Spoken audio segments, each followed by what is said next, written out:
तो ईरान की जहां कभी तूती बोला करती थी वहां सऊदी ने एंट्री मार ली और डॉलर की बारिश हो रही है अमेरिका इजराइल की तरफ से। अमेरिका इजराइल भी खुश होंगे। भारी भरकम निवेश जा रहा है सीरिया में, भारी भरकम निवेश जा रहा है जो कभी दोस्त रहा करता था। तो सीरिया में सऊदी अरब का दबदबा बढ़ रहा है। वही सीरिया जो ईरान का कट्टर दोस्त हुआ करता था असद के सरकार के दौरान, अब अल शरा है वहां पर। अरबों डॉलर के निवेश के समझौतों से ईरान की चिंता बढ़ रही है और सीरिया में बढ़ते सत्ता संतुलन के बीच सऊदी अरब अपनी मौजूदगी क्यों बढ़ा रहा है, करीबी क्यों बढ़ा रहा है और ईरान के माथे पर चिंता की लकीरें क्यों हैं। नमस्कार, मैं ललित प्रजापति। बहुत तेजी से बदल रहा सत्ता संतुलन, शक्ति का संतुलन पूरे दुनिया में और मिडिल ईस्ट में बहुत तेजी से, बहुत ज्यादा बदल रहा है। अब सऊदी अरब तेजी से अपनी मौजूदगी सीरिया में बढ़ा रहा है। दोनों देशों ने संयुक्त एयरलाइन, एयरपोर्ट विकास और $1 अरब की एक टेलीकॉम परियोजना समेत कई समझौते कर लिए। युद्ध के बाद पुनर्निर्माण के दौर में यह कदम क्षेत्रीय प्रभाव के नए समीकरण के संकेत माने जा रहे हैं। सीरिया में कभी शिया बहुल ईरान का दबदबा साफ दिखता था, मदद किया करता था, हर तरह की मदद किया करता था। पिछली जो सरकार थी जिसका सत्ता पलट हो चुका है उसकी मदद ईरान किया करता था, खुलकर किया करता था। वहीं अब हालात तेजी से बदलते नजर आ रहे हैं। युद्ध के बाद नए सत्ता समीकरणों के बीच सऊदी अरब जहां अपनी पकड़ सीरिया में मजबूत करता दिख रहा है। शनिवार को सीरिया और सऊदी अरब के बीच कई बड़े समझौते हुए। इसमें संयुक्त एयरलाइन और करीब करीब $1 अरब की एक टेलीकम्युनिकेशन परियोजना है। दिसंबर 2024 में बशर अल असद के सत्ता से हटने के बाद सीरिया में नई सरकार आई, अल सरा की, और तभी से खाड़ी देशों का प्रभाव वहां पर बढ़ता जा रहा है। सीरिया में नई सरकार अमेरिका की तरफ झुकी हुई नजर आती है। सिर्फ झुकी हुई क्या, चहेती है, उन्हीं की चहेती है। अब ये इजराइल के लिए भी फायदेमंद है।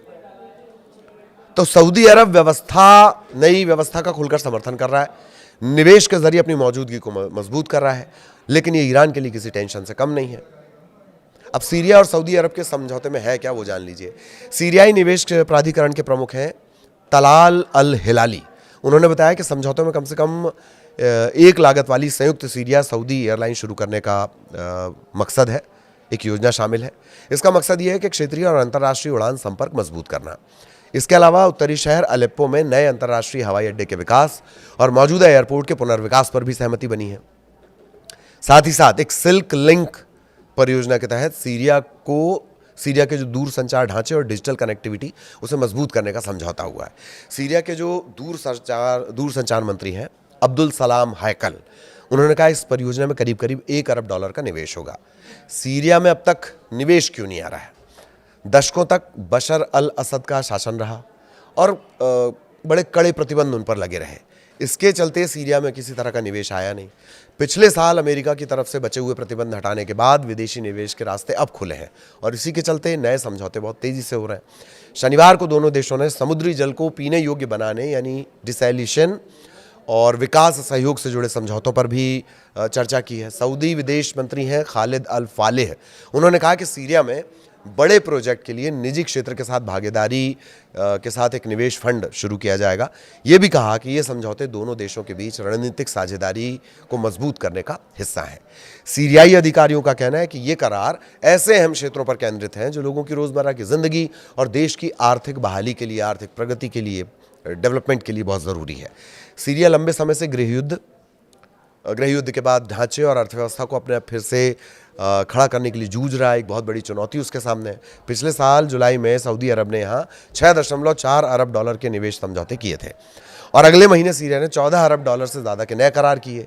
इसी सप्ताह सीरिया ने अमेरिकी ऊर्जा कंपनी शेवरॉन और कतर की पावर इंटरनेशनल के साथ समुद्र में तेल और गैस की खोज के लिए शुरुआती समझौता भी किया है। खेती किसानी के अलावा तेल एक बड़ा प्रोडक्शन है किसके लिए, सीरिया के लिए।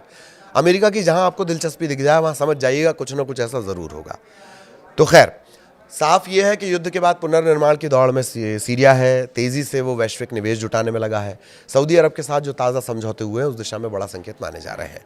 अब सवाल ये है कि ईरान का तनाव क्या है। ईरान दरअसल बार बार जब ईरान अपनी युद्ध की बात कर रहा है तो वो ये भी कह रहा है, उसकी रणनीति को लेकर ये बात कही जा रही है कि जो अपने सहयोगी हैं, जो उसके अगल बगल के सहयोगी रहे हैं, उनके ज़रिए भी वो अटैक करेगा, उनकी ज़मीन का इस्तेमाल नहीं होने दिया जाएगा। इस बात को लेकर तो खैर कई स्टेट्स ये बोल भी चुके हैं कि हम अपनी ज़मीन का इस्तेमाल युद्ध के लिए नहीं होने देंगे।